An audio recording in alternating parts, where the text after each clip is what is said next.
Juliette Quadals de l'Université d'Exeter au Royaume-Uni, qui va nous faire une présentation sur le tracking, donc le suivi des frelons par un dispositif, rayon d'action et alimentation des colonies de frelons asiatiques. Donc ça, c'est les applications de la méthode. Alors, Juliette travaille actuellement à l'Université d'Exeter, comme je le disais, au Royaume-Uni. Elle est ingénieure agronome et docteur en entomologie. Elle a passé son doctorat, enfin sa thèse à Bordeaux, à l'INRAE, donc le laboratoire de Denis qui est intervenu ce matin. Donc, dès 2012, elle a travaillé sur la problématique frelon et le biocontrôle. Et actuellement, elle se focalise plus sur l'impact du frelon asiatique sur les pollinisateurs sauvages. Donc, Juliette, je te laisse la parole. Ok, donc par rapport au titre que tu viens d'annoncer, ça a changé un tout petit peu par rapport au retour que j'ai pu avoir du comité d'organisation. Du coup, j'ai fait un focus plus sur le tracking et les technologies qu'on utilise pour pouvoir suivre à la fois le rayon d'action et la recherche des nids de Vespa velutina. Donc voilà, vous allez pouvoir le voir dans la présentation.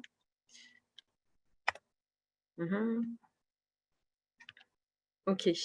Donc, dans un premier temps, je voulais revenir avec vous sur un essai qu'on a réalisé à l'INRA de Bordeaux durant ma thèse, en utilisant des puces RFID. Donc, c'est des petits systèmes exactement comme ceux que vous allez avoir dans les produits, dans les supermarchés. Vous savez que vous avez les portails, il faut passer, enfin bref, qui doivent être déconnectés pour pouvoir passer avec.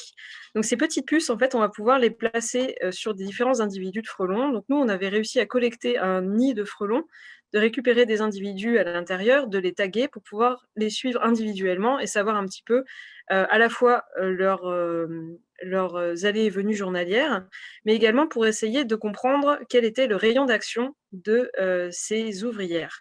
Donc ce qu'on a fait, vous voyez la petite carte qui s'affiche en bas, on est allé lâcher en fait des ouvrières de frelons à différents endroits plus ou moins loin par rapport au nid qu'on avait encagé.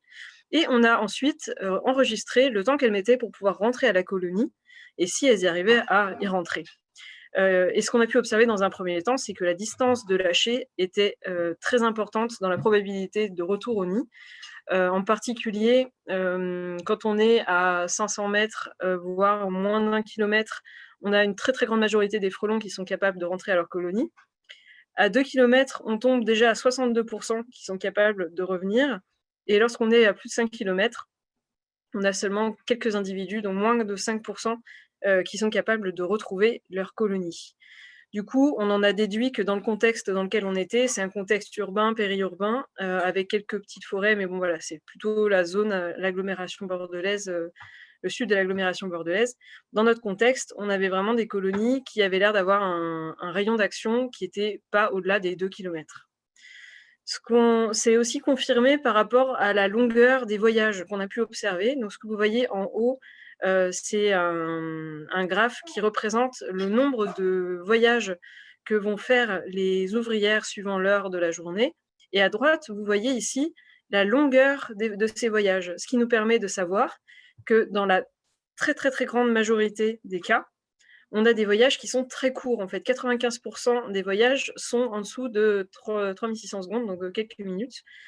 Donc, voilà. Donc, la très grande majorité des voyages des frelons sont vraiment très courts et se font entre 8 heures et 20 heures. Ce qui nous amène ensuite à la recherche des nids. Pour pouvoir essayer de contrôler les populations de frelons asiatiques, une des meilleures manières pour pouvoir le faire et réellement avoir un impact sur leur densité de population, c'est tout simplement d'éradiquer les colonies en elles-mêmes. Pour ce faire, il existe pas mal de techniques, on va dire artisanales, qui permettent d'essayer de trouver des nids, en particulier en passant par ce qu'on appelle la triangulation. Donc en fait, le principe va être de placer un appât, que ce soit un appât chimique ou un appât de type poisson, viande ou ce genre de choses, où les ouvrières vont venir se servir, de les marquer et de les laisser s'envoler en se plaçant à différents endroits pour qu'elles retrouvent leur colonie et ainsi pouvoir faire comme ce que vous voyez sur la petite carte en bas à droite, une triangulation qui nous permet d'isoler en fait une zone de recherche pour pouvoir trouver le nid. Donc ça, c'est C'est ce qui se fait en théorie et en pratique, on va mettre plusieurs jours, parfois, pour pouvoir trouver des nids en utilisant seulement cette technique-là. Bon, c'est la technique ancestrale qui était utilisée pour trouver des nids en Asie. On marquait parfois les frelons avec une petite plume ou un petit ruban, ce genre de choses, pour mieux pouvoir les suivre sur une longue distance. Et voilà, c'est la technique de la triangulation. En partant de cet aspect-là, maintenant, avec la technologie, il y a plusieurs autres méthodes qui se sont développées pour pouvoir essayer de trouver les colonies de frelons. Je vais rapidement vous parler ici du radar harmonique, qui est une technologie qui a été développée en particulier en ce qui concerne le frelon asiatique chez l'université de Turin. Donc c'est un gros équipement très lourd, mais qui permet d'avoir une représentation très très très précise de la position dans l'espace d'un individu qui va être tagué. Donc vous voyez en bas à gauche, le petit tag, c'est une espèce de petit fil de fer avec un tout petit carré qui correspond à un petit réflecteur. En gros, le radar va émettre un signal qui va être réfléchi par le petit réflecteur qui va permettre de connaître la position de l'individu dans l'espace. Ça marche très bien en environnement ouvert, ça permet vraiment d'avoir une localisation très précise et d'enregistrer les trajectoires. Les tags sont très très très légers, ce qui permet de pouvoir les placer sur n'importe quel type d'insecte. En théorie, de toute façon, cette technologie-là a été développée sur abeilles. Par contre, c'est des technologies qui sont très très techniques et qui nécessitent d'avoir une certaine expertise pour pouvoir les faire fonctionner. Et le gros défaut en fait de cette technologie, c'est le fait que la végétation et les obstacles peuvent en bloquer le signal. Et le gros défaut également, pour l'instant en tout cas, c'est que le coût de l'équipement est encore très très très très élevé. Bon, les équipes italiennes m'ont dit la dernière fois que je les avais croisées qu'ils travaillaient là-dessus aussi pour essayer de faire développer des équipements qui coûtent moins cher. On serait plutôt aux alentours de quelques dizaines de milliers d'euros, mais ça reste quand même très très très important. Donc à droite, vous voyez certains exemples de tracks de nids qui ont pu être réalisés avec ces technologies-là en Italie, donc en Ligurie. Donc c'est des zones qui sont très très arborées et très vallonnées, ce qui explique qu'ils ont dû faire énormément de lâchers à différents endroits pour essayer de trouver le nid. Mais bon, en tout cas, ils y sont réussis avec cette technologie-là. Nous, à l'université d'Exeter, on a développé plutôt une technologie qui permette de pouvoir traquer le frelon un peu dans tous les milieux, et puis surtout une technologie qui existait déjà. Vous avez sans doute déjà vu dans des reportages animaliers des individus, que ce soit des mammifères, des oiseaux, des reptiles, qui portaient des petits colliers avec un petit émetteur. Et bien cette technologie-là, en fait, elle a été adaptée à la taille des insectes et cet équipement existe déjà pour la taille d'insectes du frelon asiatique qui nous intéressait. Donc à la fin de ma thèse, on a commencé à travailler sur cette technologie-là au laboratoire à l'INRAE et actuellement, je suis en post-doctorat à l'université d'Exeter dans l'équipe qui a développé ça avec nous à l'époque. Ça permet d'avoir 800 mètres de rayon de détection en environnement ouvert et lorsqu'on est dans un environnement fermé, donc avec des arbres, des bâtiments, etc., on arrive quand même à avoir 500 mètres de détection en milieu fermé, donc c'est quand même très intéressant. Ça donne la direction du tag par contre, contrairement au radar qui donnait vraiment la position dans l'espace. Ici, le principe, c'est qu'on a une antenne. Vous voyez sur la photo en bas à gauche, on a un utilisateur qui est équipé d'une antenne qu'il va diriger autour de lui pour pouvoir détecter le signal et d'un petit receiver, donc il y a un boîtier qui lui permet de lire la force du signal quand il fait sa détection, ce qui permet en fait d'isoler une direction vers laquelle il faut chercher pour pouvoir trouver le tag et donc l'insecte qui le porte. Les radiotags, pour l'instant, sont assez lourds, même au niveau de miniaturisation, c'est en train d'évoluer, la technologie évolue bien sûr, mais actuellement, on travaille avec des tags qui sont aux alentours de 280 mg et des batteries avec une durée de vie limitée. Donc cette fois-ci, c'est pas un réflecteur, c'est un émetteur.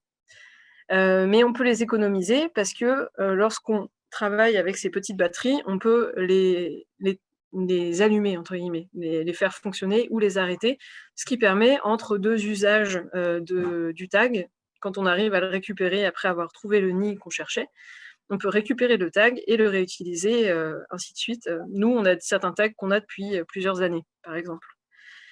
C'est un usage qui est assez simple parce que c'est des technologies qui sont utilisées par beaucoup de domaines et du coup, voilà, c'est assez facile d'utilisation et c'est beaucoup plus transportable.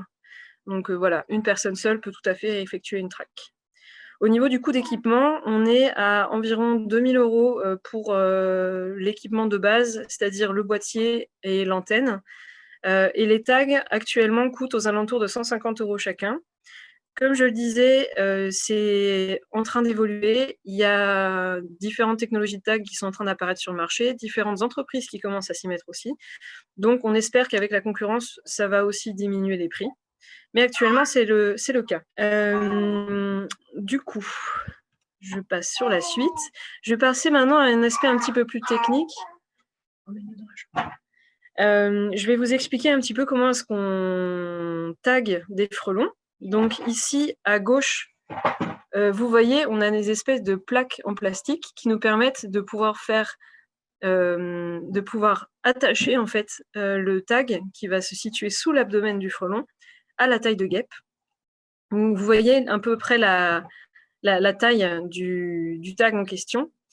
C'est donc assez lourd, mais en fait, on s'inspire un petit peu de comment le frelon fait pour ramener des proies qui sont parfois très très grosses par rapport à lui. Donc c'est vraiment sous le ventre, donc c'est assez bien localisé pour lui. Il arrive à voler tout à fait bien avec ce genre de tag.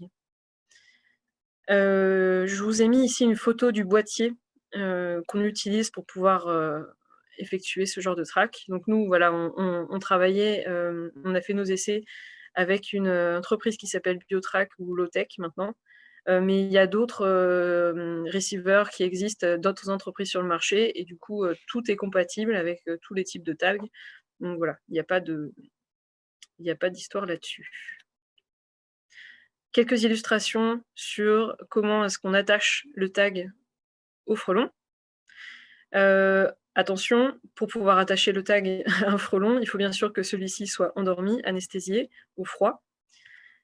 Comme vous le voyez ici, au moins 10 minutes dans la glace. Et on a ensuite que quelques minutes pour pouvoir attacher le tag avant qu'il ne se réveille et qu'il essaye de le retirer ou de le manger.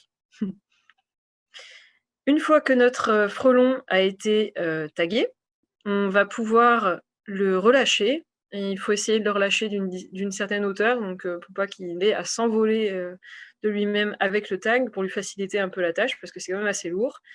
Des premiers pré-tests ont montré que les frelons asiatiques étaient capables de porter jusqu'à 80% de leur poids, ce qui permet de pouvoir utiliser des individus qui sont d'une certaine taille. On va surtout les trouver en fin de saison. En tout cas, avec ces tags-là, comme je le disais, ça évolue. On commence à avoir des nouveaux tags sur le marché qui sont plus légers, qui permettent de pouvoir utiliser des ouvrières de plus petits poids. Mais actuellement, avec cela, on est aux alentours d'individus qui doivent être au-dessus de 300-350 mg. Et de fait, on utilise des chemins, des routes pour pouvoir circuler dans les paysages. On n'est pas obligé de vraiment suivre le signal tel qu'il est. Et c'est seulement une fois qu'on est à proximité du nid que s'il y a besoin d'aller dans une propriété privée, on peut y aller. Mais ça nous laisse quand même pas mal de liberté par rapport au mode d'action de la track. Le principe du tracking, il est assez simple. Au début, en fait, une fois qu'on a relâché l'individu, on va régler la sensibilité du signal par rapport au receiver qu'on utilise. Donc, vous voyez le grand triangle en bas à gauche sur le schéma, c'est-à-dire qu'en gros, on va balayer très large, mais par contre, la détection ne sera pas très précise. Une fois qu'on commence à restreindre le champ de précision, plus on avance, on va pouvoir régler la sensibilité pour être sur une manière un petit peu plus fine. Puis, on va essayer de se positionner à différents endroits pour faire de la triangulation et pouvoir réellement trouver le nid de manière très précise. Donc voilà, là, ce que vous avez ici, c'est vraiment le principe très global. On balaye très large, on commence à réduire un petit peu le champ des possibles, puis une fois qu'on a vraiment trouvé la zone dans laquelle on a le signal le plus fort, on va se positionner à différents endroits pour pouvoir vraiment s'approcher de manière optimale et trouver le nid le plus rapidement possible. En moyenne, pour vous donner une idée, nous, on arrivait à trouver un nid en moins de 2 heures avec ce genre de technologie. Petite remarque, il faut être vigilant quant à l'impact des obstacles sur le signal, parce que parfois ça peut créer des échos et des réverbérations. Donc par exemple, quand on est en pleine ville avec des bâtiments tout autour de soi, parfois c'est un peu compliqué de réellement savoir d'où vient le signal à cause du fait que voilà, y a des échos. Donc parfois il vaut mieux faire 300 mètres de plus, essayer de se remettre dans un milieu un peu plus ouvert pour pouvoir être sûr de l'orientation du signal que l'on reçoit. Et bien sûr, lorsqu'on approche à proximité du signal, quand on arrive à proximité d'un nid, il faut quand même s'approcher avec certaines précautions. Je voulais juste vous montrer un exemple de track qu'on a pu faire à Bordeaux. Donc vous voyez ici à gauche, c'est le campus INRA où ont été faits les premiers lâchers de frelons tagués. Donc nous étions partis d'ici. Bien évidemment, le frelon, lui, il va là où nous ne pouvons pas aller. On a dû utiliser les routes, ce qui nous a permis de pouvoir détecter des échos suivant les flèches jaunes que vous voyez. On continue. Il y a des échos. Donc, on est obligé de se déplacer un petit peu, ce qui nous permet ensuite de retrouver le signal qui nous donne une direction, que l'on suit, qui nous redonne une direction, que l'on suit, qui nous redonne une direction, et ce qui nous permet ensuite de pouvoir suivre comme ça le signal jusqu'au nid qu'on a réussi à trouver à 528 mètres de l'endroit où on était. Donc ce que vous pouvez voir ici, c'est qu'apparemment le frelon il a fait une pause dans la petite zone au milieu avant de pouvoir retourner à son nid. De manière générale, une fois qu'on a réussi à trouver le nid, on va pouvoir, si on arrive à récupérer le nid, on va pouvoir récupérer son tag en même temps. Ici, quelques exemples des différents nids qui ont été trouvés à l'INRA de Bordeaux lorsqu'on a mis en place cette technologie-là quand on l'a développée. Et voilà, du coup, ça vous donne une idée d'un peu des distances du nid auquel notre rucher était visité par différents nids qui étaient situés plus ou moins loin autour de la zone d'expérimentation. Voilà, par exemple, cet individu-là, c'est lui qui portait le tag, on le voit en dessous. Et grâce au fait qu'on a retrouvé le nid, on a pu récupérer le tag et le réutiliser encore de nombreuses fois. Voilà. Actuellement, on travaille aussi sur l'optimisation de la méthodologie. On essaye des nouveaux tags qui sont plus petits, plus légers, qui permettent justement de pouvoir utiliser des frelons plus tôt en saison pour trouver des nids plus tôt en saison lorsque les ouvrières ne sont pas encore très très grandes. Et on travaille également sur une optimisation de la détection du signal en élevant en fait l'antenne avec des tiges télescopiques par exemple. Et actuellement, dans le cadre du projet Interreg Atlantique Positive, il y a un manuel en fait qui est en train d'être édité pour vraiment permettre aux apiculteurs, à n'importe qui, de pouvoir avoir un matériel clé en main et un protocole clé en main qui lui permettent de pouvoir faire du tracking de frelons. Avec des vidéos de formation, etc. Actuellement, il y a déjà plusieurs soit établissements, associations, entreprises qui utilisent la radiotélémétrie pour la recherche de nids qu'on a pu entraîner, que ça soit en France ou à l'étranger. Et du coup, ça a fait ses preuves. Par exemple, vous avez peut-être entendu parler du fait qu'il y a eu le frelon asiatique géant, le Vespa mandarinia, qui a été introduit en Amérique du Nord l'année dernière. Et du coup, ils utilisent aussi cette technologie-là pour pouvoir trouver les nids. En Allemagne, en Suisse également, en Angleterre bien sûr, à Jersey, Guernsey, etc. Et en Italie, ils commencent à s'y mettre également. Voilà. Bon, actuellement, en Angleterre, c'est encore un peu délicat ici. C'est un peu comme en France, dans le sens où, en théorie, on n'est pas censé lâcher soi-même des espèces invasives comme le frelon. Donc, une fois qu'on capture une ouvrière, en théorie, il faudrait la tuer. Du coup, il faut avoir des autorisations spéciales pour pouvoir utiliser ce genre de matériel. Mais bon, c'est des choses, à mon avis, qui vont aussi se développer en termes de réglementation, avec les instances adaptées. Voilà, je vous remercie et je remercie tous les partenaires du projet qui ont participé au développement de ces technologies-là. Et si vous avez des questions, eh bien, allez-y. Merci beaucoup, Juliette, pour cette présentation très intéressante et qui, je suis certain, a répondu à pas mal de questions et doit intéresser beaucoup de nos auditeurs. Sophie, tu as pu sélectionner quelques questions. Oui, alors pour l'instant, on n'a pas reçu trop de questions, donc je vous invite à poser vos questions pendant la présentation. N'hésitez pas de manière à ce qu'on puisse les lire et les poser à l'issue de l'intervention. Alors, une question que je trouvais intéressante, bah, c'est la première que j'ai sous les yeux là, qui s'intéresse au moment de la journée où il faut entamer en gros, un tagage des frelons et une recherche pour être sûr qu'ils rentrent au nid, en fait. C'est une très bonne question. Oui. Nous, vous vous souvenez de ce qu'on a pu voir avec le RFID? Les vols des frelons et les trajets qu'ils font pendant la journée ne sont pas très très grands. Dans la plupart du temps, ils ne sont pas très très loin. Ils font un grand nombre de vols dans la journée. Du coup, concrètement, nous, ça ne nous a jamais posé de problème parce que ouais, dans tous les cas qu'on a pu tester, ça arrivait qu'ils fassent des pauses, les frelons, mais en général, ils retournent au nid. Donc, on a traqué aussi bien le matin qu'en fin de journée. Enfin, nous, on n'a pas vu de différence. Ensuite, c'est sûr que peut-être que suivant ce qu'il était en train de faire et la distance à laquelle il était de son nid, le frelon va peut-être pas rentrer à la même vitesse, quoi. Ok, d'accord. Bah, du coup, ça rejoint un peu une autre question.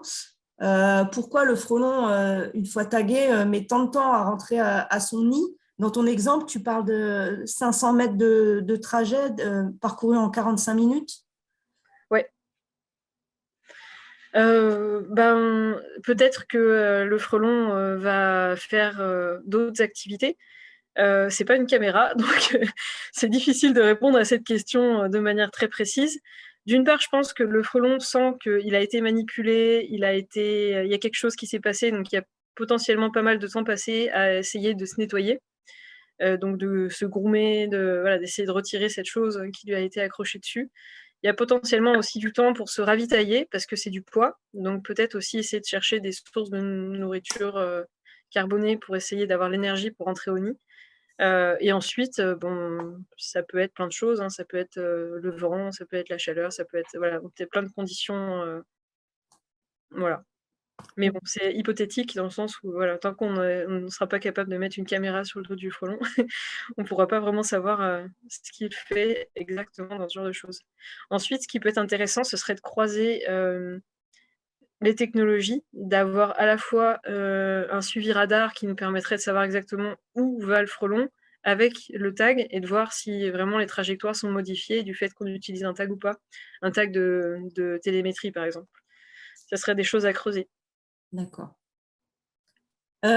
Autre question par rapport à l'application de cette méthode pour les apiculteurs, parce que oui. c'est un colloque qui est à destination des apiculteurs, donc on voit très bien l'intérêt pour faire avancer la recherche en termes de localisation des nids, mais pour les apiculteurs, Nous, on bosse avec les apiculteurs. Du coup, concrètement, à Jersey, ils utilisent ça tout le temps. Cette technologie-là. En gros, à l'échelle d'une association apicole, 2 000 €, c'est pas grand-chose. Au final, c'est un investissement dans un matériel qu'on va pouvoir utiliser pendant des années et des années. À Jersey, ce qu'ils font on va dire que c'est complémentaire de la triangulation qu'ils font de base. C'est-à-dire qu'à partir du moment où ils vont passer plus d'une demi-journée pour pouvoir trouver un nid, hop, on va chercher le matériel de télémétrie. Comme ça, en 2 heures, c'est plié et on peut passer à autre chose et trouver d'autres nids. C'est un matériel qui, pour moi, a tout à fait sa place dans une association apicole ou pour un professionnel de désinsectisation. C'est juste un petit, entre guillemets, un petit investissement. Et comme je le disais, au niveau des tags, d'une part, la technologie est en train d'évoluer, il y a de la concurrence qui est en train de se mettre en place. Donc, on croise les doigts, mais normalement, les prix des tags devraient commencer à diminuer bientôt. Et les tags sont réutilisables. Nous, dans la très grande majorité des cas, on récupère nos tags et puis on les éteint et puis on les réutilise un autre jour. après les avoir récupérés. Un tag, à partir du moment où il est actif, même s'il a été décroché par le frelon, on peut toujours le détecter et aller le récupérer et le réutiliser, etc. D'accord. Le coût d'un tag, c'est pour rappeler. Pour l'instant, c'est une centaine d'euros. C'est entre 120 et 150 euros suivant la technologie qu'on prend. Mais voilà, c'est en train de bouger, ça bouge assez vite en ce moment. Donc, affaire à suivre. Et donc, un nid localisé, on peut récupérer le tag dans le nid ou... Oui. Alors, dans la plupart des cas, une fois rentré au nid, il y a suffisamment d'ouvrières pour pouvoir nettoyer, entre guillemets, l'ouvrière qui portait le tag. Et résultat, on trouve souvent le tag tombé au sol sous le nid. Ça arrive. Sinon, il est à l'intérieur. Et du coup, quand on récupère le nid, on récupère le tag. Ok. Donc, comme tu disais, la technologie est en train d'évoluer et pour le moment, le poids des tags ne permet pas de faire une détection précoce des nids, parce que les ouvrières sont plus petites en début de saison. Exactement. C'est pour ça que voilà, pour l'instant, les tags avec lesquels on a bossé jusqu'à présent, c'est des tags qui permettent seulement d'agir à partir du mois d'août, quand on commence à avoir vraiment des ouvrières un peu plus grosses. Mais comme je le disais, on commence là à commencer à faire des essais avec des tags qui pèsent moins de 200 mg, ce qui permet vraiment de pouvoir travailler sur des beaucoup plus petits individus. Donc là, c'est en cours pour l'instant, mais c'est très prometteur. Ok, d'accord. Est-ce une autre question, une fois que le frelon a été tagué, est-ce qu'il est capable de ressortir du nid et de retourner à ses activités le lendemain? En général, on le trouve avant. C'est une bonne question parce que c'est arrivé qu'il y ait des nids qu'on n'arrive pas à trouver le jour même et qu'on attende le lendemain matin pour pouvoir continuer la recherche. Et au final, les individus étaient restés dans le nid. Donc, en théorie, oui. Je dirais quand même que c'est un très gros poids. Donc, ça m'étonnerait qu'ils se partent chasser ou faire autre chose. À mon avis, ils n'ont qu'une... À mon avis, c'est possible, mais très peu probable. Voilà, on va dire ça comme ça. Tu parlais d'une distance, enfin pour l'exemple que tu as montré, une distance de 500 mètres par rapport au point de lâcher. C'était un milieu urbain, il me semble. Ouais, semi-urbain, autour de l'INRA, donc c'est... Ouais. D'accord. Et est-ce que, en fonction du milieu, vous avez remarqué des liens entre environnement et distance du nid? Est-ce qu'ils vont être plus loin en milieu urbain ou en milieu... En fait, c'est très, très variable. Pour l'instant, non, je peux pas répondre à cette question. J'ai pas assez d'éléments. Ensuite, tout ce que je peux te dire, c'est qu'on a maintenant beaucoup d'expérience d'utilisation de cette technologie dans des milieux très différents. Vu que ça a été utilisé dans plein de pays différents, dans plein de milieux différents, que ce soit en bord de mer, en ville, en forêt, enfin voilà. On est très confiant quant à la robustesse de cet outil. Ensuite, pour l'instant, en tout cas pas à ma connaissance, ça a été utilisé de manière scientifique, de manière à pouvoir avoir une idée de la densité des nids dans les différents milieux.